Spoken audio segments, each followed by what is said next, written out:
Hello everyone, welcome to biology classes. तो Pantnagar UG exam की series को आगे बढ़ाते हुए डिस्कस करते हैं प्रीवियस ईयर क्वेश्चंस। तो आज पहला क्वेश्चन है आपका, that is pericycle of root produces. तो रूट का पेरीसाइकिल क्या प्रोड्यूस करता है? तो first of all, what is pericycle? जब हम प्लांट्स की बात करते हैं तो सबसे बाहर की जो लेयर है that is known as epidermis. Epidermis के अंदर कुछ फ्यू सेल्स की लेयर होती है जिसे हम कहते हैं कॉर्टेक्स। तो अगर ये आपका एपिडर्मिस को रिप्रेजेंट कर रहा है तो ये पोर्शन हो गया आपका कॉर्टेक्स। ओके, मल्टी लेयर्ड होता है। अब कॉर्टेक्स के अंदर की तरफ को जो लेयर होगी that layer is known as endodermis. क्या कहलाती है बेटा? एंडोडर्मिस। अब एंडोडर्मिस के अंदर जो लेयर होती है that is known as pericycle. क्या कहलाती है लेयर? लेट्स से ये जो रेड कलर से पोर्शन दिख रहा है ये लेयर कहलाती है पेरीसाइकिल। अब ये क्वेश्चन पूछ रहा है कि पेरीसाइकिल का फंक्शन क्या है, ये क्या प्रोड्यूस करता है? तो pericycle is responsible for production of lateral roots. किसके लिए रिस्पॉन्सिबल है बेटा? ये लेटरल रूट्स के प्रोडक्शन के लिए रिस्पॉन्सिबल है। Okay, so your answer is B. Then next question is collenchyma occurs in stem and petioles of. अब कॉलेनकाइमा जो है वो स्टेम और पेटियोल में अकर करता है किसके? तो जो ऑप्शंस गिवन आर, पहला है जीरोफाइट्स, दूसरा है आपका मोनोकॉट्स, तीसरा है डाइकॉट हर्ब्स और चौथा है हाइड्रोफाइट्स। थोड़ा सा कॉलेनकाइमा को समझते हैं। कॉलेनकाइमा एक लिविंग टिश्यू है। कैसी टिश्यू है? लिविंग टिश्यू है। इसका मतलब है इसमें न्यूक्लियस और साइटोप्लाज्म होगा। बस कॉलेनकाइमा पेरेनकाइमा से सेम होता है, बस एक ही फर्क है, और ये फर्क ये है कि इसके जो एंड होते हैं, बॉर्डर्स होते हैं, वहां पे थोड़ा थिक डिपोजिशन ऑफ सेल्यूलोज होगा। ये कुछ ऐसा है, आप एक कमरा इमेजिन करिए और कमरे के जितने कोने हैं, मान लीजिए कि कोने में थोड़ा थोड़ा सीमेंट एक्स्ट्रा भर दिया है, तो आपको कोने कैसे लगेंगे? मोटे लगेंगे। सेम लॉजिक किसका है बेटा? यहाँ पे कॉलेनकाइमा का है। ठीक है, अब ये इस थिकनिंग की वजह से इसमें दो फीचर आते हैं। पहला फीचर है कि ये कैसा हो जाता है? फ्लेक्सिबल। कैसा हो जाता है? फ्लेक्सिबल। और फ्लेक्सिबल होने के साथ साथ और ये कैसा रहता है बेटा? रिजिड। ओके, तो अब ये कॉलेनकाइमा कहाँ का प्रेजेंट है? स्टेम, वो भी हर्बेशियस स्टेम कहते हैं हम, जो यंग स्टेम्स होती हैं उसमें प्रेजेंट है। और दूसरा हम कहते हैं पेटियोल्स। पेटियोल बोले तो लीफ के बेस का, लीफ का बेस या लीफ का स्टॉक। तो जो आपका कॉलेनकाइमा है ये किस में प्रेजेंट है बेटा? डाइकॉट हर्ब्स में प्रेजेंट होता है। किसमें प्रेजेंट है? डाइकॉट हर्ब्स में। पेटियोल में एक काम है कि petiole will prevent falling of leaf from the tree whenever there is fluttering of wind. मतलब जिस भी प्लांट पे वो प्रेजेंट है, कभी तेज हवा चलती है तो पेटियोल फ्लेक्सिबल है, इस वजह से लीफ को गिरने नहीं देता। ओके, तो इसका काम है फ्लेक्सिबिलिटी। आते हैं अगले में, दैट इज कैस्पेरियन स्ट्रिप्स। अब कैस्पेरियन स्ट्रिप क्या होती है? पहली बात तो Casparian strip is a feature of roots. किसमें पाई जाती है? ये रूट्स में पाई जाती है, चाहे डाइकॉट हो या मोनोकॉट हो। अब अगर हम इनके रूट्स की बात करें, अभी हमने डिस्कस किया कि सबसे बाहर की लेयर रूट की, अगर हम टीएस डिस्कस करते हैं, क्या कहलाती है? एपिडर्मिस। फिर उसके अंदर 2 से 3 लेयर्स होती है जिन्हें हम क्या कहते हैं? कॉर्टेक्स। कॉर्टेक्स के अंदर की लेयर क्या कहलाती है? एंडोडर्मिस। लेट्स से इस लेयर को बोल देते हैं एंडोडर्मिस, और ये लेयर हो गई तुम्हारी कॉर्टेक्स, और सबसे बाहर की लेयर एपिडर्मिस। अभी हमने डिस्कस किया था कि कॉर्टेक्स के अंदर क्या प्रेजेंट है? पेरीसाइकिल। अब यहाँ पे सॉरी, एंडोडर्मिस के अंदर क्या प्रेजेंट है? पेरीसाइकिल। अब हमारा इस बार जो क्वेश्चन है वो एंडोडर्मिस से रिलेटेड है। अगर मैं रूट के एंडोडर्मिस का एक सेल दिखाऊं, लेट्स से ये सेल है, तो इस सेल के ऊपर थिकनिंग्स प्रेजेंट होती हैं। क्या प्रेजेंट होती हैं? थिकनिंग्स। और ये थिकनिंग किसकी है बेटा? ये एक केमिकल की थिकनिंग होती है जिसे हम कहते हैं सुबेरिन। क्या है? सुबेरिन। और इसकी खासियत है कि ये वाटर इम्परमिएबल है। कैसा है बेटा? मतलब वाटर को अलाउ नहीं करेगा। ओके, वाटर इम्परमिएबल है, वाटर को अलाउ नहीं करेगा। अब वाटर को अलाउ नहीं करेगा तो इसका मतलब एंडोडर्मिस से अंदर पानी नहीं जाएगा। तो ये किसकी वजह से है? ये होता है जो आपकी थिकनिंग्स दिखती हैं, ये थिकनिंग्स क्या कहलाती हैं? Casparian strips. क्या कहलाती हैं? Casparian strips. तो कैस्पेरियन स्ट्रिप्स कहाँ प्रेजेंट है? They are present in endodermis. किसमें प्रेजेंट है? एंडोडर्मिस। दो चीजें याद रखना, पहला बनी किससे है? सुबेरिन। प्रेजेंट कहाँ है? एंडोडर्मिस। और प्लांट के किस पार्ट में? It is present in the roots only, आपको स्टेम में नहीं मिलेंगी। Next question, tunica corpus theory. अब हम सब ने पढ़ा है कि प्लांट में मेरिस्टम्स होते हैं, जैसे एपिकल मेरिस्टम है। तो बहुत बार ये क्वेश्चन उठता है कि पूरा मेरिस्टम से पूरा का पूरा प्लांट कैसे बन जाता है, इतने सारे टिश्यूज कैसे बन जाते हैं। तो उसमें से एक थ्योरी जो है वो दी गई है स्किमिडिड के द्वारा, और इनकी थ्योरी कहलाती है ट्यूनिका कॉर्पस। नाम से ही समझते हैं, ये कहते हैं कि जो प्लांट है वो दो पार्ट्स में डिवाइडेड है। जो बाहर की तरफ को मेरिस्टेमेटिक सेल्स हैं उनको ट्यूनिका कहा, और जो मेरिस्टेमेटिक टिश्यू जो है दो पार्ट्स में डिवाइडेड होती है, ट्यूनिका, और अंदर की तरफ को जो सेल्स है उन्हें कहा कॉर्पस।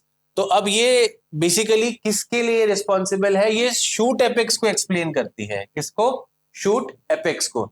अगर आप इसमें नोटिस करेंगे तो आपको बाहर की तरफ को ट्यूनिका दिखेगी, और ट्यूनिका काम क्या है, वो एपिडर्मिस बनाती है, और अंदर की तरफ को क्या दिखेगी, कॉर्पस। कॉर्पस क्या बनाता है, इनर सेल मास। तो जैसे लेट्स से मैंने कहा ये ट्यूनिका है, इसका मतलब है शूट एपिकल मेरिस्टेम डिवाइड करता है और दो प्रकार के सेल बनाता है, ट्यूनिका एंड कॉर्पस। ट्यूनिका क्या बनाएगा, एपिडर्मिस, एंड कॉर्पस क्या बनाएगा बेटा, वो इनर सेल मास बनाएगा।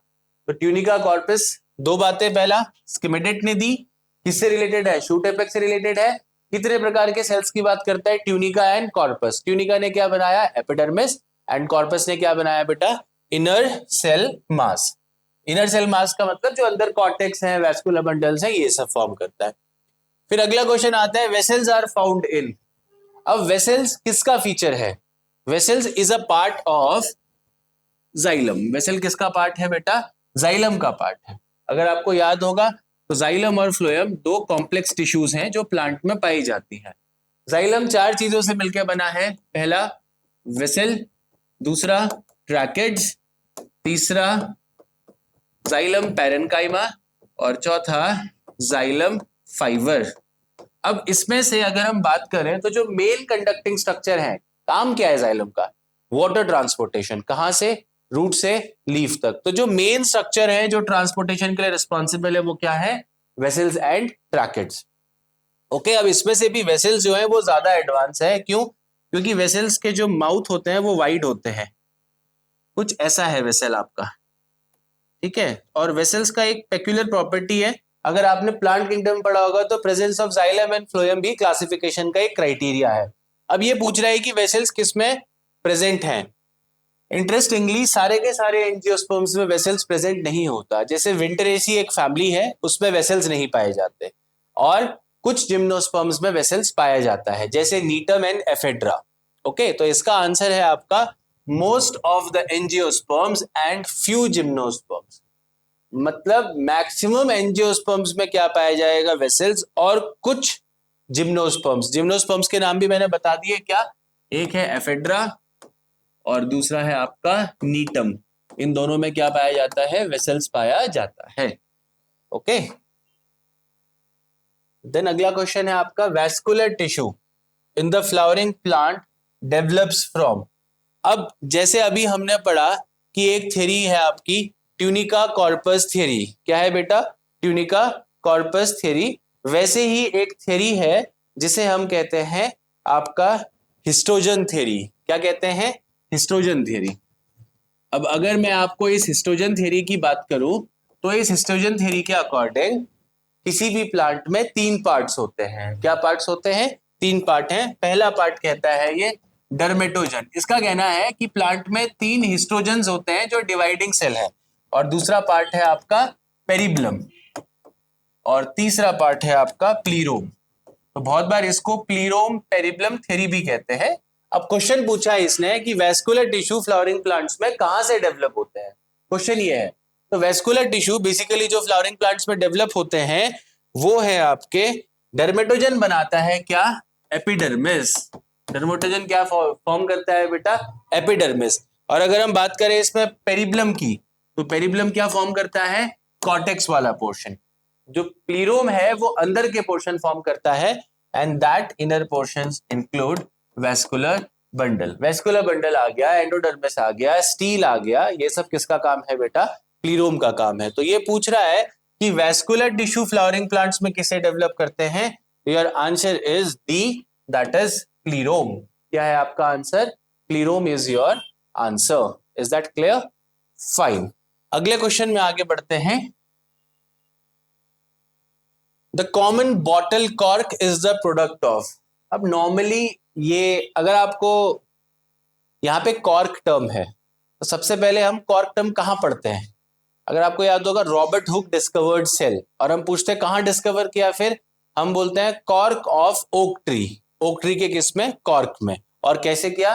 Dead cells. या दूसरा हम पढ़ते थे बार्क में है, तो बार्क में क्या प्रेजेंट होता है? आपका कॉर्क प्रेजेंट होता है। ठीक है, अब जो आपका ओक ट्री है उससे ये कॉर्क एक्सट्रैक्ट भी होता है और बहुत सारे प्रोडक्ट बनाने के लिए यूज भी होता है बेटा। तो ये कह रहा है कि जो कॉमन बॉटल कॉर्क है ये किसका प्रोडक्ट है? ओके, ये बनता किससे है? तो पहला इसने बोला है आपका डर्मेटोजन, दूसरा इसने बोला है आपका फेलोजन, तीसरा इसने बोला है आपका जाइलम, और चौथा है आपका वैस्कुलर कैम्बियम सेल्स। देखिए, अगर आप नाम देखेंगे तो डर्मेटोजन मतलब लेयर, तो डर्मेटोजन हमेशा किसके लिए यूज होता है? एपिडर्मिस के लिए यूज होता है। दूसरा अगर आप देखेंगे तो फेलोजन। अब यहाँ पे हम बात करते हैं फेलोजन जो है वो सेल है जो डिवाइड करके क्या बनाएगा? सेकेंडरी कॉर्टेक्स बनाएगा। क्या बनाएगा बेटा? सेकेंडरी कॉर्टेक्स बनाएगा। तो अब ये क्वेश्चन पूछ रहा है कि जो कॉमन बॉटल कॉर्क है ये किससे मिलता है? तो the common bottle cork is basically obtained from phellogen. किससे बनता है बेटा? फेलोजन। मतलब पूछ रहा है ना किसका प्रोडक्ट है, तो क्या चीज डिवाइड करती है कि कॉर्क बनता है, तो कॉर्क जो बॉटल कॉर्क है वो किससे बना? It is form from phellogen. अब जाइलम देखो, जाइलम खुद में एक डिफरेंशिएटेड टिश्यू है, मतलब जाइलम खुद कुछ नहीं बना सकता, वो खुद एक ऑलरेडी बनी हुई टिश्यू है जिसका काम है वाटर का ट्रांसपोर्टेशन। फिर दूसरा हमने बोला वैस्कुलर कैम्बियम, नाम से ही समझ जाओ वैस्कुलर कैम्बियम का काम है जाइलम प्लस फ्लोएम बनाना। So your answer here is that is phellogen. Next question, gymnosperms are also called softwood spermatophytes. Gymnosperms को सॉफ्टवुड स्पर्मेटोफाइट्स कहा जाता है। ठीक है, तो अब सॉफ्टवुड हार्डवुड दो शब्द आ जाते हैं, तो जिम्नोस्पर्म्स में सॉफ्टवुड होता है।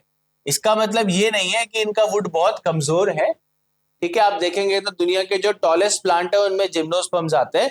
सॉफ्टवुड इसलिए कहते हैं क्योंकि जिम्नोस्पर्म का जो जाइलम है, क्या है बेटा? जिम्नोस्पर्म्स का जो जाइलम है, ओके, ये जाइलम में चार चीजें होती हैं। नॉर्मली जाइलम में हमने अभी पढ़ा कि जाइलम चार चीजों से मिलकर बना है, जिसमें से एक है ट्रैकेट, दूसरा है वेसल, तीसरा है फाइबर, और चौथा है आपका जाइलम पैरेन्काइमा। अब इंटरेस्टिंगली अगर हम जिम्नोस्पर्म्स की बात करें तो जिम्नोस्पर्म्स का वुड जो है वो मोस्टली बना होता है ट्रैकेट से। किससे? ट्रैकेट से। जिम्नोस्पर्म्स में क्या नहीं है कि उनका जो वुड है सॉफ्ट वुड कहलाता है, तो इसका आंसर है जिम्नोस्पर्म्स में ये नहीं होता बेटा। Gymnosperms lack xylem fibre. अब अगर आप याद करेंगे तो फाइबर क्या है? फाइबर एक प्रकार का डेड सेल है, दैट इज स्क्लेरेनकाइमेटस सेल है। ओके, अब स्क्लेरेनकाइमेटस सेल का काम है वो मजबूती देता है। अब जिम्नोस्पर्म्स में जो है आपका जाइलम फाइबर एब्सेंट होता है, रिमेंबर दिस, और इस वजह से उनका वुड सॉफ्ट वुड है। Stomata in grass leaf are. अब देखो बेटा, स्टोमेटा बेसिकली दो टाइप के होते हैं। जो बचपन से हम स्टोमेटा पढ़ते आए हैं बीन शेप्ड का, अगर हम बात करें तो जो हम ऐसे इस शेप का पढ़ के आए हैं, जो मोस्टली हम अपने बुक्स में फॉलो करते हैं, ये कहलाता है बीन शेप्ड स्टोमेटा, क्योंकि इसमें गार्ड सेल बीन शेप्ड होते हैं। तो ये जो फीचर है ये किसका फीचर है बेटा? ये डाइकॉट्स का फीचर होता है। किसका? डाइकॉट्स का। अब अगर आप मोनोकॉट्स को देखेंगे तो जैसे आप जिम जाते हैं और बॉडी बनाने के लिए डंबल उठाते हैं, तो डंबल का शेप इमेजिन कर लीजिए कुछ ऐसा कि एंड पार्ट स्वलन होगा और मिडिल पार्ट आपका क्या होगा? बहुत ही थिन होगा। तो ये जो गार्ड सेल्स हैं, क्योंकि ये गार्ड सेल्स डंबल जैसे दिखते हैं, इसलिए हम कहते हैं कि मोनोकॉट्स में डंबल शेप्ड गार्ड सेल होते हैं। इसीलिए ग्रासेस किस में आती हैं? मोनोकॉट्स में आती हैं। तो ग्रासेस में कैसा स्टोमेटा है बेटा? They have dumbbell shaped stomata. Okay, then next question is lenticels are involved in. अब एक टर्म आता है लेंटिसेल। अगर हम बात करें तो ये टर्म जो है आपका वुडी प्लांट्स में प्रोनाउंस्ड है। वुडी प्लांट्स की अगर आप बार्क को नोटिस करेंगे, कोई भी पेड़ इमेजिन कर लिए, लेट्स से आप ओक इमेजिन कर लीजिए, पाइन इमेजिन कर लीजिए, कोई भी वुडी प्लांट इमेजिन कर लीजिए, तो आप देखेंगे कि उसके बाहर की तरफ को डेड सेल्स प्रेजेंट होते हैं। ओके, तो बाहर के एक नॉन टेक्निकल टर्म है कॉर्टेक्स के पोर्शन को डिनोट करने के लिए। अगर हम बात करते हैं तो आप नोटिस करेंगे इन पेड़ों को, आप नोटिस करेंगे तो इनके बार्क में आपको बीच में ऐसे क्रैक दिखेंगे, बार्क सेल्स के बीच में ऐसे क्रैक दिखेंगे। तो जो ये क्रैक होते हैं ये ओपनिंग्स हैं, जो पोर्स प्रेजेंट होते हैं स्टेम में। जैसे लीफ में जो प्रेजेंट है उन्हें तो स्ट्रोमेटा कहा, ऐसे ही स्टेम में जो क्रैक्स होते हैं उनके उनसे जो पोर्स बनते हैं, ओपनिंग्स होती हैं, these openings are known as lenticels. क्या कहलाती हैं ये? लेंटिसेल्स। अब लेंटिसेल्स का बेसिक काम क्या है? अब जैसे जैसे प्लांट की ग्रोथ होती है, सेकेंडरी ग्रोथ की अगर हम बात करें, तो स्टेम में लिविंग सेल्स कहां प्रेजेंट है ये समझिए। अगर आप स्टेम का सेंटर इमेजिन करते हैं, जैसे जैसे प्लांट की ग्रोथ होगी तो स्टेम का सेंट्रल पोजीशन जो है वहां ज्यादा से ज्यादा डेड सेल्स जमा होते हैं। ठीक है, तो जो लिविंग सेल्स होते हैं वो बाउंड्री के पास आते हैं। ये वाला जो पोर्शन है, सपोज कर लीजिए, तो अगर कोई वुडी प्लांट है तो उसमें लिविंग सेल्स मोस्टली इस पोर्शन में प्रेजेंट होंगे। तो अब होता क्या है कि किसी भी लिविंग सेल को रेस्पिरेशन के लिए ऑक्सीजन चाहिए, यस और नो। अब प्लांट के स्टेम के सेल्स ऑक्सीजन कहां से लेंगे फिर? या दूसरी भाषा में, प्लांट के स्टेम के सेल्स अपनी गैशियस एक्सचेंज कैसे फुलफिल करेंगे? तो उसके लिए क्या है कि स्टेम में प्रेजेंट होती हैं openings which are known as lenticels, और उन लेंटिसेल्स की वजह से सारे सेल्स तक क्या होता है? गैशियस एक्सचेंज की प्रोसेस हो पाती है। So the correct answer here is D, that is gaseous exchange. फिर आते हैं age of tree can be estimated by. अब आपका तो, हमारा तो अच्छा है कि 93 में पैदा हुए, 2005 में पैदा हुए, तो काउंट कर लो और एज निकाल लो। ट्री की कैसी एज निकालोगे? इसमें मैं एफआरआई का मेंशन करना चाहूंगा। अगर आप लोग एफआरआई विजिट करते हैं तो एक बार एफआरआई के म्यूजियम में जाइएगा, वहां एक 700 साल पुराने पेड़ का ट्रंक रखा है। अब आप मुझसे पूछेंगे सर आपको कैसे पता 700 साल? तो इसके लिए एक सिंपल सा लॉजिक है बेटा। नॉर्मली क्या होता है कि समर सीजन में किसी भी प्लांट के जो कैम्बियल सेल्स होते हैं वो ज्यादा एक्टिव होते हैं। अब हम सेकेंडरी ग्रोथ की बात कर रहे हैं, तो जो कैम्बियम सेल्स हैं वो समर सीजन में ज्यादा एक्टिव होते हैं, मतलब वो ज्यादा से ज्यादा क्या करेंगे? जाइलम और फ्लोएम बनाएंगे। तो यहाँ हम जाइलम से समझते हैं। तो दो प्रकार की रिंग्स दिखती हैं, या लकड़ी का वो हिस्सा जो समर सीजन में बनता है। हम यहाँ दो टर्म यूज करते हैं, एक कहलाता है स्प्रिंग वुड और दूसरा कहलाता है ऑटम वुड। अब स्प्रिंग के टाइम पे क्या है बेटा कि आपका कैम्बियम ज्यादा एक्टिव है, तो ज्यादा से ज्यादा क्या बनाएगा? सेल्स बनाएगा। अब ये जो सेल्स हैं ये कैसे होते हैं? लाइट कलर के दिखते हैं। जैसे सपोज करो मैं आपको ऐसे जाइलम के सेल्स दिखा रहा हूं, और ये जो लेयर है ये कैसी है? लाइट कलर की है, और इस साल के किस सीजन में बनी है? स्प्रिंग सीजन में बनी है, इसलिए हम इसको कहते हैं स्प्रिंग वुड। अब ऑटम के टाइम पे क्या होता है कि प्लांट जो है वो हाइबरनेट करते हैं, उनकी ज्यादा एक्टिविटी होती नहीं है बॉडी में, तो इसलिए वो कम से कम क्या करेगा? उनका कैम्बियम सेल भी कम से कम एक्टिव रहेगा और कम से कम जाइलम और फ्लोएम बनाएगा। तो इससे जो जाइलम बनता है, आपके जो ऑटम सीजन में जो जाइलम बनता है वो कहलाता है ऑटम वुड। और इसकी खासियत ये है कि ये काफी डार्क कलर का होता है। कैसा होता है? डार्क कलर का। अगर आप किसी भी वुडी प्लांट के लॉग को देखोगे या स्टेम को देखोगे, आप नोटिस करना तो आपको उसमें ऐसे डार्क और लाइट बैंड्स मिलेंगे, एक डार्क और एक लाइट बैंड। ऑब्वियस सी बात है, साल में एक ही बार स्प्रिंग और ऑटम सीजन आता है, तो एक डार्क और एक लाइट बैंड मिला के क्या बनाते हैं? इसकी एज को 1 साल। इससे हमें पता लगता है कि ये कितने साल का हो गया? 1 साल का।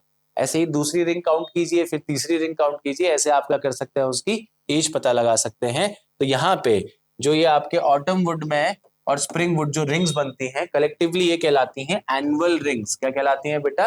Annual rings. अब जितनी एनुअल रिंग्स उसके स्टेम या वुड लॉग में प्रेजेंट होगी, उतना क्या आपको पता लगेगा? उसकी एज लगेगी। लेट्स से किसी में 15 एनुअल रिंग है तो उसकी एज कितनी है? 15 ईयर्स। किसी में 80 एनुअल रिंग है तो एज कितनी है? 80 ईयर्स। तो हम क्या काउंट करते हैं बेटा? Number of annual rings. Then abnormal और anomalous secondary growth. Secondary growth क्या होता है? Increase in girth of plant. जब प्लांट की गर्थ में क्या होता है? इंक्रीज होता है। बेसिकली आप देखेंगे कि कुछ सालों पहले प्लांट ऐसा था, अब थोड़ा सा और वाइड हो गया है, तो इसे हम कहते हैं प्लांट की किस में इंक्रीज होना? गर्थ में इंक्रीज होना। ओके, इसके लिए कौन सा मेरिस्टम रिस्पॉन्सिबल है? लेटरल मेरिस्टम रिस्पॉन्सिबल है। अब ये पूछ रहा है कि एबनॉर्मल, एबनॉर्मल मतलब जो नॉर्मल लीक से हटके काम हो रहा है जिसमें, उसे कहेंगे एबनॉर्मल। तो अब यहाँ पे पूछ रहा है कि एबनॉर्मल सेकेंडरी ग्रोथ किसमें होती है। तो abnormal secondary growth, actually secondary growth जो है वो फीचर है आपका डाइकॉट्स का। किसका फीचर है बेटा? डाइकॉट्स प्लांट का। तो मोस्टली जो सेकेंडरी ग्रोथ है वो किसमें विजिबल है? डाइकॉट्स में विजिबल होती है। अब एबनॉर्मल सेकेंडरी ग्रोथ का मतलब है कि ज्यादातर, अब हम कहते हैं कि सेकेंडरी ग्रोथ जो है वो एब्सेंट है किसमें? मोनोकॉट्स में। मोनोकॉट्स में सेकेंडरी ग्रोथ नहीं होती है। तो एक ऐसा मोनोकॉट जो सेकेंडरी ग्रोथ दिखाता है, उसमें जो ग्रोथ होगी उसको कहेंगे एबनॉर्मल या एनामिलस सेकेंडरी ग्रोथ। तो एक ऐसे मोनोकॉट का नाम जो सेकेंडरी ग्रोथ शो करता है, that is known as dracaena. क्या कहलाता है बेटा? ड्रेसिना। तो ड्रेसिना इज दैट मोनोकॉट जिसमें सेकेंडरी ग्रोथ प्रेजेंट होती है। Remember this. देन अगला ऑप्शन आता है आपका barley stem vascular bundles are. Okay, पहला ऑप्शन है क्लोज्ड एंड स्कैटर्ड, दूसरा ऑप्शन है open and in a ring, तीसरा ऑप्शन है क्लोज्ड एंड रेडियल, और चौथा बोला इसने ओपन एंड स्कैटर्ड। अब सबसे पहला तो वैस्कुलर बंडल क्या होता है? वैस्कुलर बंडल का मतलब होता है xylem plus phloem. Xylem plus phloem vascular bundle है, ठीक है। अब इसने पहला बोला क्लोज्ड एंड स्कैटर्ड। अब क्लोज्ड वैस्कुलर बंडल क्या है? सपोज करो ये एक वैस्कुलर बंडल है, लेट्स से इसमें बाहर की तरफ को जाइलम, अंदर की तरफ को फ्लोएम, लेट्स से। ओके, अब अगर जब जाइलम और फ्लोएम के बीच में अगर कोई ऐसे एक कैम्बियम सेल्स की लेयर प्रेजेंट है, जाइलम और फ्लोएम के बीच में कौन से सेल्स प्रेजेंट है? कैम्बियम सेल्स प्रेजेंट है बेटा। कैम्बियम सेल्स कैसे सेल्स है? ये डिवाइडिंग सेल्स है। अगर जाइलम फ्लोएम के बीच में कैम्बियम सेल प्रेजेंट है तो ऐसा वेस्कुलर बंडल कहलाता है ओपन वेस्कुलर बंडल। कैसा? ओपन। और कैम्बियम किसके लिए रिस्पॉन्सिबल है? Secondary growth. हमने पीछे क्वेश्चंस में डिस्कस किया कि सेकेंडरी ग्रोथ किसमें होती है? डाइकॉट्स में होती है। अब यहाँ पे बोला है बार्ले स्टेम। बार्ले जो है वो किसका एग्जाम्पल है बेटा? It is example of monocots. तो मोनोकॉट्स में तो कोई सेकेंडरी ग्रोथ नहीं होती। तो जब सेकेंडरी ग्रोथ नहीं होगी, इसका मतलब है जो आपको ये बीच में जाइलम और फ्लोएम के बीच में जो ये रिंग है या कैम्बियल सेल्स हैं, ये प्रेजेंट नहीं होंगे। ओके, आपका यहां तक जाइलम होगा और उसके नीचे फ्लोएम होगा, तब हम कहते हैं कि ये कैसा वेस्कुलर बंडल है? क्लोज्ड वेस्कुलर बंडल है। तो पहली खासियत जो मोनोकॉट्स की है वो क्या है? They have closed vascular bundle. दूसरा, इसने एक टर्म बोला है यहाँ पे स्कैटर्ड। स्कैटर्ड का मतलब होता है कि जब वेस्कुलर बंडल रिंग में ना होके पूरे सेल में या पूरे स्टेम में फैले रहते हैं। अब जो स्कैटर्ड वेस्कुलर बंडल है वो फीचर होता है आपका स्टेम का। इसका मतलब है अगर मोनोकॉट्स की बात करें तो सबसे बाहर आ गया आपका एपिडर्मिस, फिर आ गया आपका, फिर आप देखेंगे तो सीधा जो ग्राउंड टिश्यू है उसमें आपके वेस्कुलर बंडल ऐसे फैले हुए होंगे। कोई भी एक पर्टिकुलर पैटर्न नहीं होगा, बस ऐसे फैले हुए होंगे। तो जब वेस्कुलर बंडल ऐसे फैले हुए होते हैं तो उसे कहते हैं स्कैटर्ड, और ये फीचर होता है स्टेम का। याद रखना, स्टेम का फीचर है स्कैटर्ड वेस्कुलर बंडल। जबकि अगर आप बात करेंगे रूट की, तो रूट में आपको रिंग के फॉर्म में वेस्कुलर बंडल्स दिखते हैं। Okay, means not in ring के फॉर्म। जैसे अगर हम डाइकॉट स्टेम की बात करें तो डाइकॉट स्टेम में आपको रिंग के फॉर्म में दिखेंगे। रिंग का मतलब होता है कुछ ऐसा बेटा, ये एक, ये दूसरा, तीसरा, चौथा, ऐसे। ओके, तो आप देखेंगे एक रिंग जैसे मैनर में अरेंज्ड है आपका फ्लोएम अंदर की तरफ, जाइलम बाहर की तरफ, तो हम कहते हैं रिंग वेस्कुलर बंडल। रूट की अगर आप बात करेंगे तो रूट में आपको वेस्कुलर बंडल जो है वो इस फॉर्म में मिलते हैं। किस फॉर्म में? रेडियल। रेडियल का मतलब होता है जब जाइलम और फ्लोएम अलग अलग रेडियस में प्रेजेंट होते हैं। लेट्स से यहां पे जाइलम है, ये जाइलम को रिप्रेजेंट कर रहा है, एंड लेट्स से ये इसके बगल में आपका फ्लोएम है, फिर अगेन जाइलम ऐसे, फिर फ्लोएम है, फिर उसके बगल में आप देखेंगे जाइलम है। तो आप देखेंगे जाइलम और फ्लोएम अलग अलग रेडियस में प्रेजेंट है। जाइलम, उसके बगल में फ्लोएम, जाइलम, फिर उसके बगल में फ्लोएम, अलग अलग रेडियस में है। तो हम इसे कहते हैं रेडियल वेस्कुलर बंडल।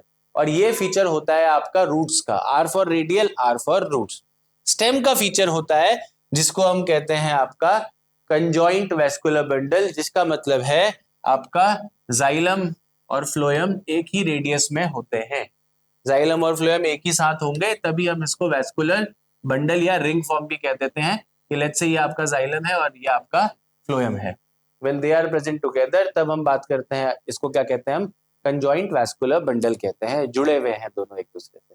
ओके, अब क्वेश्चन ये है कि बार्ले में वैस्कुलर बंडल कैसा है। तो बार्ले मोनोकॉट है, और दूसरा ये क्या पूछ रहा है, बार्ले की स्टेम।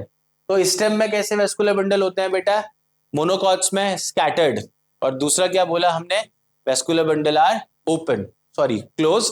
तो इसका आंसर है आपका closed and scattered vascular bundle. Then आगे बढ़ते हैं अगले क्वेश्चन में, amino acylation of tRNA is essential for. अब टीआरएनए का जो एमिनो एसाइलेशन है, अब सबसे पहले आता है एमिनो एसाइलेशन का मतलब क्या है। एमिनो एसाइलेशन, सबसे पहले इसके लिए आपको ट्रांसलेशन समझना पड़ेगा।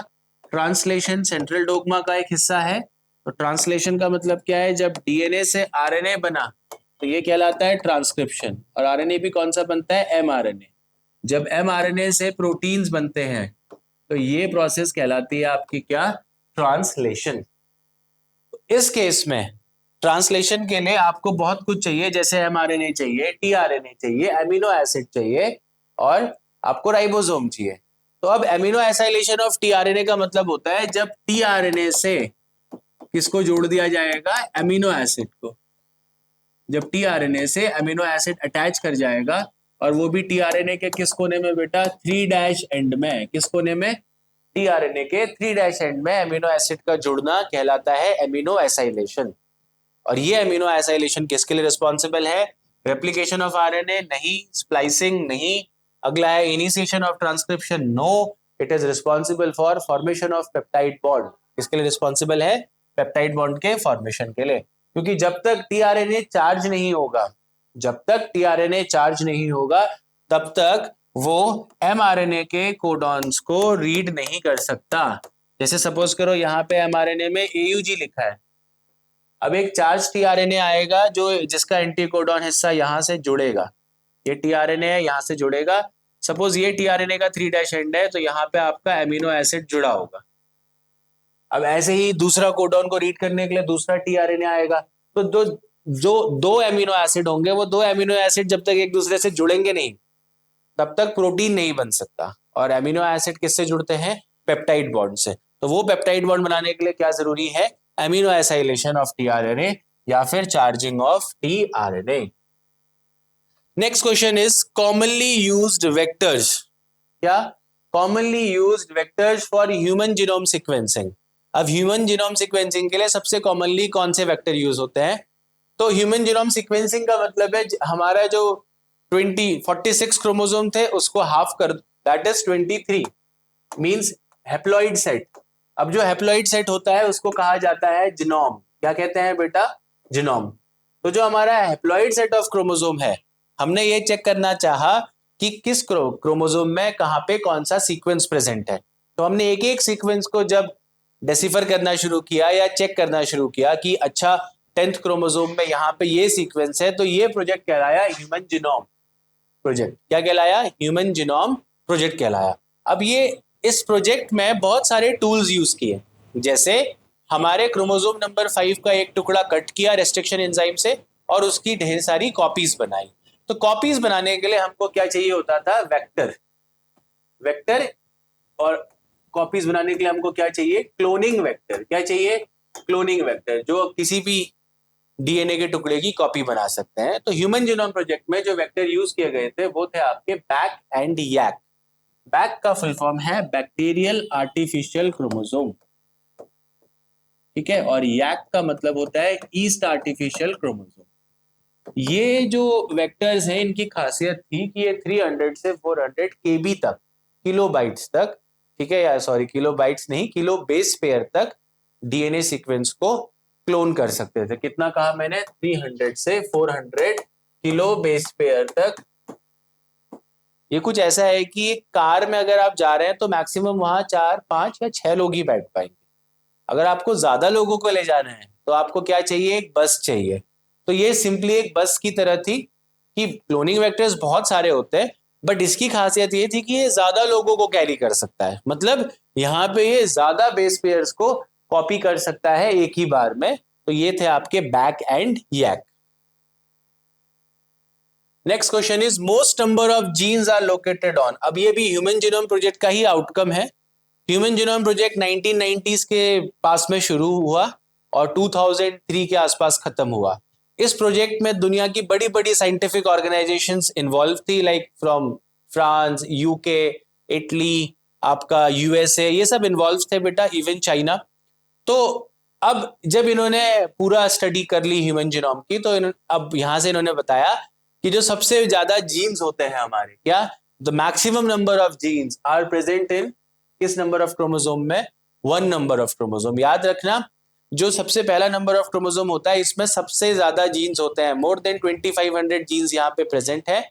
इंटरेस्टिंगली जो ह्यूमन में, मेल में जो XY क्रोमोसोम है हमारा, सेक्स क्रोमोसोम, उसमें भी जो Y क्रोमोसोम है, ये Y क्रोमोसोम सबसे कम नंबर ऑफ जीन्स प्रेजेंट होते हैं इसमें। सबसे ज्यादा किस में प्रेजेंट है बेटा? Chromosome number 1। और सबसे कम किस में प्रेजेंट है? आपका क्रोमोसोम नंबर 46 ऑफ मेल। हाँ, ओनली मेल में ही Y क्रोमोसोम होता है। Now let us understand the next question. The next question is, in a DNA fragment there are 8 turns with, अब इस क्वेश्चन को आराम से समझते हैं, 8 turns with 40% of bases are cytosine. तो पूछ रहा है कि what would be the number of hydrogen bond present in this DNA fragment. मतलब जितने डीएनए में साइटोसिन है तो उसमें कितने हाइड्रोजन बॉन्ड प्रेजेंट है। अब क्वेश्चन में से कुछ ट्रिक ढूंढते हैं। सबसे पहला बोला है 8 टर्न्स। कितने टर्न्स प्रेजेंट हैं डीएनए के? 8 टर्न्स प्रेजेंट है। अगर आपको याद होगा तो एक टर्न में कितने बेस पेयर होते हैं? 10 बेस पेयर। कितने बेस पेयर होते हैं एक टर्न में? 10 बेस पेयर। ठीक है, और कितने बेसेस हो गए? That is 20 bases. अब टोटल टर्न्स हैं आपके कितने बेटा? 8। तो 8 टर्न्स में कितने बेस पेयर्स हो जाएंगे? That is 8 into 10 equals to 80 base pairs. और कितने बेसेस हो गए? 160 बेसेस। अब ये आपसे पूछ रहा है कि इसमें से जो 40% है वो कितना है? साइटोसिन है। कितना है? साइटोसिन। तो अगर 160 बेस पेयर्स का 40% अगर आप निकालते हैं तो that would be equals to 64। कितना हो गया? 64। इसका मतलब है जो दोनों चेन है, ये वाली चेन और ये वाली चेन की बात करें तो इस चेन में कितना है साइटोसिन? 32। और इस चेन में कितना है? 32। अब याद करिए साइटोसिन बॉन्ड किससे करता है? तो आपने पढ़ा होगा A bonds with T by 2 hydrogen bond and G bonds with C by 3 hydrogen bond. इसका मतलब है अगर इस चेन में यहाँ पे, लेट्स से यहाँ पे साइटोसिन प्रेजेंट है, तो ये इस चेन के किससे बॉन्ड करेगा बेटा? 3 हाइड्रोजन बॉन्ड से। ऑब्वियस सी बात है, ग्वानिन से करेगा। ठीक हो गया? इसका मतलब है कि अगर एक साइटोसिन ग्वानिन के साथ 3 हाइड्रोजन बॉन्ड बनाता है तो 64 कितने बनाएंगे? 32 इस चेन में प्रेजेंट है, 32 इस चेन में प्रेजेंट है, तो 64 को 3 हाइड्रोजन बॉन्ड से मल्टीप्लाई कर दीजिए तो आपका आंसर आएगा कुछ ऐसा, दैट इज 192। क्या आएगा? 192। तो जहां जहां आपका साइटोसिन प्रेजेंट होगा वहां वहां कितने हाइड्रोजन बॉन्ड्स मिलेंगे आपको इस डीएनए के 8 टर्न्स में? That is 192 hydrogen bonds. Okay, अब आप इसी के बेसिस पे बाकी हाइड्रोजन बॉन्ड्स भी निकाल सकते हैं। अब अगर मैं इसी क्वेश्चन को पूछूं अब एडेनिन के निकालो, तो आपको फिर वही पहले ग्रिफिथ का रूल लगाना पड़ेगा कि base proportion A is equals to T, G is equals to C, उस हिसाब से आपको काउंट करना पड़ेगा। In purine which of the following gene synthesis is synthesize heterogeneous nuclear RNA? क्या बोला है? सॉरी, प्यूरिन बोल रहा हूं। In eukaryotes. अब अगला क्वेश्चन है कि यूकैरियोट्स में कौन सा जो जीन है वो हेट्रोजीनियस न्यूक्लियर आरएनए सिंथेसाइज करता है? अब सबसे पहले सवाल उठता है कि एचएनआरएनए होता क्या है? एचएनआरएनए वो आरएनए है जो सिर्फ और सिर्फ किस में बनता है? यूकैरियोट्स में। और कौन बनाता है इसको? RNA polymerase 2। यूकैरियोट्स में जो आरएनए का सिंथेसिस होता है उसकी एक खासियत है कि जो आरएनए बनेगा आरएनए पॉलीमरेज 2 से, उसमें आपका 2 अलग अलग प्रकार के जीन्स पाए जाएंगे। एक होता है आपका coding sequence that is known as exon, और दूसरा होगा आपका non coding sequence that is known as intron. इसका मतलब है यूकैरियोट्स में जो आरएनए बनता है वो आरएनए फुली प्रोसेस्ड नहीं होता। फुली प्रोसेस नहीं होने का मतलब है कि हमारे आरएनए में ऐसे जीन्स के टुकड़े प्रेजेंट होंगे जो आगे चल के प्रोटीन बनाएंगे और वो कहलाते हैं एक्सॉन, और ऐसे टुकड़े जिनका कोई काम नहीं है प्रोटीन बनाने में वो कहलाते हैं इंट्रॉन्स। तो ये जो आरएनए है जिसमें इंट्रॉन्स और एक्सॉन्स दोनों प्रेजेंट होते हैं that is known as hnRNA. क्या कहलाता है ये? एचएनआरएनए, हेट्रोजीनस इसीलिए कहा। अब कल के दिन क्या होगा कि इसकी स्प्लाइसिंग होगी, मींस इसमें से सारे इंट्रॉन्स रिमूव होंगे। सपोज करो ये एक इंट्रॉन है, ये एक इंट्रॉन है और बाकी सारे आपके एक्सॉन है, तो सारे एक्सॉन एक दूसरे से जुड़ेंगे और सारे के सारे इंट्रॉन निकलेंगे, तब जाके यूकैरियोट्स में वो आरएनए क्या कहलाता है? एमआरएनए। अब ये क्वेश्चन पूछ रहा है कि इनमें से कौन सा जीन जो है वो हेट्रोजीनियस न्यूक्लियर आरएनए है। तो अब यूकैरियोट्स में क्योंकि एक्सॉन्स और इंट्रॉन्स दोनों बनते हैं, इसलिए हमारे इस प्रोसेस को या इन जीन्स को कहा जाता है स्प्लिट जीन्स। क्या कहते हैं?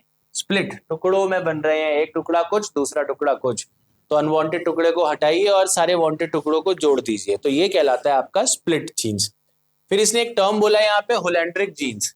होलैंड्रिक जीन्स बेसिकली वो जीन्स है जो हमारे किस में प्रेजेंट है? वाई क्रोमोसोम में। कहाँ प्रेजेंट है? जो वाई क्रोमोसोम, मेल का जो वाई क्रोमोसोम होता है उसके जीन्स को कहते हैं होलैंड्रिक। ये जो ए और बी बोला है, सॉरी ए और जेड जीन बोला है, ये आपका लैकोपेरन के जीन है। अगर आपको याद होगा तो लैकोपेरन में 3 जीन होते हैं, जेड, वाई और ए। इसमें से जेड कोड करता है बीटा गैलेक्टोसाइडेज एंजाइम के लिए, जिसकी हेल्प से वो लैक्टोज को तोड़ेगा, और ए कोड करता है एक एंजाइम के लिए जिसका नाम है ट्रांस एसिटाइलेज, जो गैलेक्टोसाइड में से एसिटाइल ग्रुप को ट्रांसफर करता है। Okay, then next is formation of polysomes does not require. अब पॉलीसोम के बनने के लिए क्या नहीं चाहिए? तो पॉलीसोम की हम बात करें तो प्रोकैरियोट्स में एक फीचर है, और वो फीचर ये है कि आपको प्रोकैरियोट्स में एमआरएनए के ऊपर राइबोसोम अटैच दिखेगा। तो जो ये आपको एक्सटेंडेड स्ट्रक्चर दिख रहे हैं ये कहलाया राइबोसोम, और जो चेन दिख रही है उसको कहा हमने एमआरएनए। तो जब बहुत सारे राइबोसोम एक एमआरएनए से जुड़े होते हैं तो इसे कहते हैं पॉलीसोम्स। ठीक है, अगर देखा जाए तो ये और कुछ नहीं एमिनो एसिड या प्रोटीन सिंथेसिस की मशीनरी है। तो अब याद करिए, हमने थोड़ी देर पहले ही कहा कि ट्रांसलेशन या प्रोटीन सिंथेसिस के लिए क्या क्या चाहिए। तो ट्रांसलेशन के लिए आरआरएनए, यस, क्योंकि वो क्या बनाएगा? राइबोसोम। दूसरा एमआरएनए, यस, ये चेन आपकी एमआरएनए है। तीसरा टीआरएनए, ऑब्वियसली चार्जिंग, याद करिए पेप्टाइड बॉन्ड के लिए टीआरएनए चाहिए। यहाँ पे एसएनआरएनए का कोई रोल नहीं है, इवन एसएनआरएनए का रोल नहीं है, इवन एसएनआरएनए आपका प्रोकैरियोट्स में प्रेजेंट भी नहीं होता है। इसे हम कहते हैं स्मॉल न्यूक्लियर आरएनए। क्या कहते हैं? Small nuclear RNA. अभी पीछे क्वेश्चन में हमने डिस्कस किया था कि हम में स्प्लिट जीन्स हैं, कोडिंग सीक्वेंस है एक्सॉन, नॉन कोडिंग सीक्वेंस है इंट्रॉन्स। तो इंट्रॉन्स को रिमूव करने के लिए इसकी जरूरत पड़ती है बेटा, that is your snRNA. Then next question, anticodon is an unpaired triplet of bases in an exposed position of. अब ये पूछ रहा है कि एंटीकोडॉन किस में प्रेजेंट होता है। तो अगेन हम बात करते हैं टीआरएनए की। अगर टीआरएनए का स्ट्रक्चर देखें तो टीआरएनए कुछ ऐसा होता है बेटा। टीआरएनए को सॉल्युबल आरएनए भी कहते हैं, और ये क्लोवर लीफ लाइक मॉडल है। ओके, जनरली अगर हम सिंपल सेंस में समझे, यहाँ पे आपका टीआरएनए का होगा 5' एंड, ये हो गया 3' एंड। 3' एंड को हमेशा अमीनो एसिड एक्सेप्टर एंड कहते हैं। क्या कहते हैं? Amino acid acceptor and. अब यहाँ पे जो ये वाला पोर्शन है, यहाँ पे 3 ऐसे न्यूक्लियोटाइड्स जो होते हैं वो एक्सपोज्ड होते हैं। ठीक है, यहाँ पे लेट्स से मैंने ऐसे लिख दिया ACG। तो ये जो पोर्शन है इसका, ये जो आर्म है टीआरएनए की, ये वो आर्म है जो कल के दिन एमआरएनए के कोडॉन से जाके अटैच करेगी या एमआरएनए के कोडॉन से जाके जुड़ेगी। तो क्योंकि एमआरएनए में जो सीक्वेंसेस हैं, अगर ये एमआरएनए है तो एमआरएनए के सीक्वेंसेस को क्या कहते हैं बेटा? कोडॉन्स। क्या कहते हैं? जो न्यूक्लियोटाइड्स प्रेजेंट हैं उसमें उनको क्या कहते हैं? कोडॉन्स। तो टीआरएनए का वो हिस्सा जो इन कोडॉन के साथ जुड़ के बॉन्ड बनाएगा वो कहलाता है एंटीकोडॉन। क्या कहलाता है? एंटीकोडॉन। इसका आंसर है आपका एंटीकोडॉन किस में प्रेजेंट है? देखो अनपेयर्ड है, ठीक है, अभी पेयर नहीं किया। ट्रिपलेट मतलब कितने बेसेस हैं इसमें? 3 बेसेस हैं। तो ये किस में प्रेजेंट है? ये प्रेजेंट है आपका टीआरएनए में। Root nodules for nitrogen fixation of a non leguminous tree possess. अब यहाँ पे लेग्यूमिनस प्लांट ना बोल के इसने सीधा ट्री बोला है। ओके, तो अब जो नॉन लेग्यूमिनस ट्री है मतलब आपकी लेग्यूमिनेसी फैमिली में नहीं आ रहा, मतलब जितने भी हम पल्सेस की बात करते हैं, दाल की बात करते हैं, वो उसका नाइट्रोजन फिक्सेशन नहीं बात कर रहा है। ये किसकी बात कर रहा है? एक नॉन लेग्यूमिनस ट्री। तो नॉन लेग्यूमिनस ट्री के साथ नाइट्रोजन फिक्स करने की क्षमता, और वो भी कैसा, वो रूट नोड्यूल बनाने की क्षमता राइजोबियम की तो नहीं होती। राइजोबियम रूट नोड्यूल कहां बनाता है बेटा? सिर्फ लेग्यूमिनस प्लांट की रूट्स में। तो अगर नॉन लेग्यूमिनस प्लांट में कौन रूट नोड्यूल फॉर्म करता है, तो इसका आंसर है आपका फ्रैंकिया। फ्रैंकिया एक बैक्टीरिया है जो एसोसिएशन बनाता है, कैसा? सिम्बायोटिक एसोसिएशन बनाता है किसके साथ? Root of non leguminous tree. Okay, दूसरा अगर हम बात करें, दूसरा ऑप्शन है राइजोबियम। तो राइजोबियम हमेशा किसके साथ एसोसिएशन करता है? लेग्यूमिनस प्लांट्स के साथ। किसके साथ बेटा? लेग्यूमिनस प्लांट्स के साथ करता है। तीसरा है एजोटोबैक्टर। एजोटोबैक्टर और राइजोबियम में एक फर्क है और एक सिमिलैरिटी है। एजोटोबैक्टर भी नाइट्रोजन फिक्स करता है just like rhizobium. Nitrogen fix करने का मतलब है एटमॉस्फेरिक नाइट्रोजन को अमोनिया, नाइट्रेट या नाइट्राइट में तोड़ना। ठीक है, अब बस फर्क इतना है कि राइजोबियम जो है वो सिम्बायोटिक फिक्सेशन करता है एंड एजोटोबैक्टर जो है ये फ्री लिविंग माइक्रोब है बेटा। कैसा है ये? फ्री लिविंग, मतलब ये किसी के साथ भी इसको नाइट्रोजन फिक्स करने के लिए किसी के साथ एसोसिएशन करने की जरूरत नहीं है, इसलिए हम इसको कहते हैं फ्री लिविंग। ओके, फिर थायोबैसिलस एक उस कैटेगरी का बैक्टीरिया है जो डीनाइट्रिफिकेशन में हेल्प करता है। इसका काम होता है नाइट्रोजन को कंपाउंड के फॉर्म से तोड़ के उसको अगेन किस में कन्वर्ट करना? उसको कन्वर्ट करना तुम्हारा नाइट्रोजन गैस के फॉर्म में। तो डीनाइट्रिफिकेशन मतलब नाइट्रेट या नाइट्राइट का टूटना और उसके टूटने से वापस एटमॉस्फेयर में नाइट्रोजन गैस का जाना, इसके लिए रिस्पॉन्सिबल है थायोबैसिलस। और इसका एक और दोस्त है जिसको कहते हैं सीडोमोनास। ओके, चलो अगला क्वेश्चन है haploid plant culture are got from. अब नाम से ही समझो कि हैप्लॉइड प्लांट कल्चर है, मतलब आप क्या कर रहे हैं? देखो, कल्चर का मतलब होता है लैब में किसी प्लांट को ग्रो करा रहे हैं। ठीक है, अब जनरली क्या है, प्लांट में एक टेंडेंसी होती है, एक एबिलिटी है जिसको हम कहते हैं टोटीपोटेंसी। क्या कहते हैं? टोटीपोटेंसी। इसका मतलब है प्लांट में ग्रुप ऑफ टिश्यू को लीजिए और आप इस टिश्यू से, मोस्टली ये मेरिस्टेमेटिक टिश्यू होगा, आप इस टिश्यू से पूरा का पूरा नया प्लांट बना सकते हैं। ये एबिलिटी कहलाती है टोटीपोटेंसी। ठीक है, जो हमने बहुत ज्यादा एक्सप्लॉइट करी है क्योंकि प्लांट हमारे लिए बेनिफिशियल है। अब अगर हम इसमें बात करें कि हैप्लॉइड प्लांट कल्चर किससे बनेगा, तो जाहिर सी बात है इन चारों में से जो ऑप्शन हैप्लॉइड होगा। जैसे हम बात करते हैं लीव्स, नहीं ये डिप्लॉइड स्ट्रक्चर है। रूट टिप, नहीं ये डिप्लॉइड है। पॉलन ग्रेन, ये होता है गैमेटोफाइट और ये कैसा होता है? Haploid.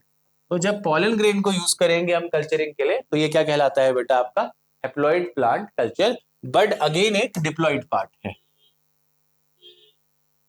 Okay, then the last question of today's session, that is callus. अब टिश्यू कल्चर की बात करी तो वापस कैलस को समझते हैं। ये टिश्यू कल्चर से ही जुड़ा हुआ क्वेश्चन है। क्वेश्चन है व्हाट इज कैलस, और callus is tissue that forms embryo and insoluble carbohydrate. Third option is tissue that grows to form embryoid. और चौथा ऑप्शन है unorganised activity dividing mass of cells maintained in culture. Sorry, ये unorganised actively divide होगा बेटा। Unorganised actively dividing mass of cells maintained in culture. अब tissue culture को अगर short form में समझें तो let us understand this. Tissue culture में होता क्या है बेटा? सपोज ये कोई प्लांट है और ये प्लांट का एपिकल मेरिस्टम है।